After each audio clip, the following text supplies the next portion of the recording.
Hey there, Sharon Horne-Ellstrom here. Welcome to day 31 of our Supersize You annual challenge. I coffee down. We're going to talk about step 5 of our review process. I said that wrong. Of our super process. This is a process that we're going to use the last 5 days of every month, or close to the last 5 days of every month, for each of the different areas and aspects of the life framework. Remember, we've got our 9-part life framework that we're looking at as a framework for structuring our life. Why?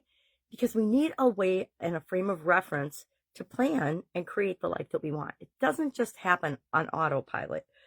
Unless you're a very special human with very special visualization, manifestation, self-awareness, and amazing skills. It won't happen automatically. I can't think of anybody that it just happened automatically for. Everybody who's ever achieved anything of significance in their life or in the lives of others has had to deal with all of these different areas. We just don't talk about it. So I don't know, years ago, I decided I need to live by some kind of framework. I think it was probably right after I'd gotten out of college and I'd gotten my first job. And no, I was still in college when I started to realize that, hey, I've got to have some personal development goals and skills. How do I get these? And I ran across Tony Robbins. I was in the hospital in Valley, Nebraska, and I ran across Tony Robbins' late night infomercial. And that's what really got me started on my personal development journey, learning about personal development, learning about what makes us as humans tick and how we can actually create the lives that we want.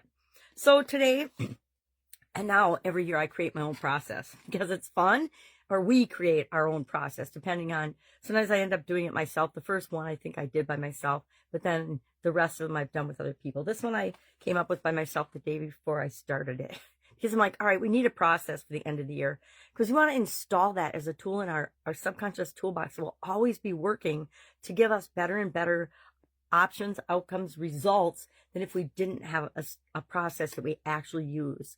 And then when something's big or important, we can pull it up to our conscious and we can actually go through the steps consciously instead of doing it just subconsciously. I'm going to do that through repetition. So R stands for review and evolve. What the heck does review and evolve mean?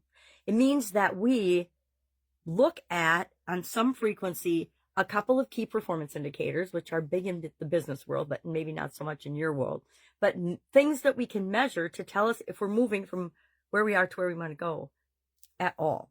If we're solving a problem, are we solving the problem? Are we making progress to get rid of this and eliminate this problem? And or are we moving toward the goal and objective that we say that we want and that we've planned out a way of achieving it? And again, we're not focusing 100% on how is it going to happen. We just have to do the next step. And then, like they say, you take the first step and the staircase appears. It's so true. And unless you ever take that first step, you're going to never know that it's true for you because you never step out of your comfort zone long enough to experience it firsthand. So Virginia's story, we've been following her this week with respect to a financial goal or objective. And she, of course, wanted to, I'll just review it quickly for us. She wants $10,000 for an emergency fund by the end of December of this year and to reduce her credit card debt by $5,000. So we've talked about her being really honest with where she is in her starting point. Then we did the P for plan and watched her plan her path for accomplishing those goals. Then for execute, she came up with things she was going to do and how she was going to measure them week 1, daily, weekly, and then monthly. And so for review, she does a monthly check-in and she says, I'm hitting savings and debt. Am I hitting savings and debt reduction targets? Yes or no? It's a yes or no. If she isn't, then she has to tweak and do something different to make sure she is hitting those targets. And maybe she had a car or a home challenge, maybe the refrigerator broke and she had to get a new refrigerator, so she couldn't do that. Whatever it might be, life comes up all the time and we need to be flexible enough to roll with it and not abandon our plan just because there's one little hiccup.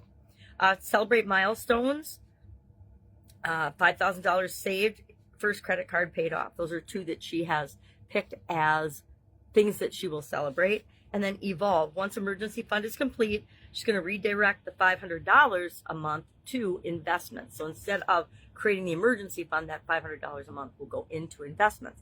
And that'll add up really fast, right? I think we forget about the power of compound interest and things. All right.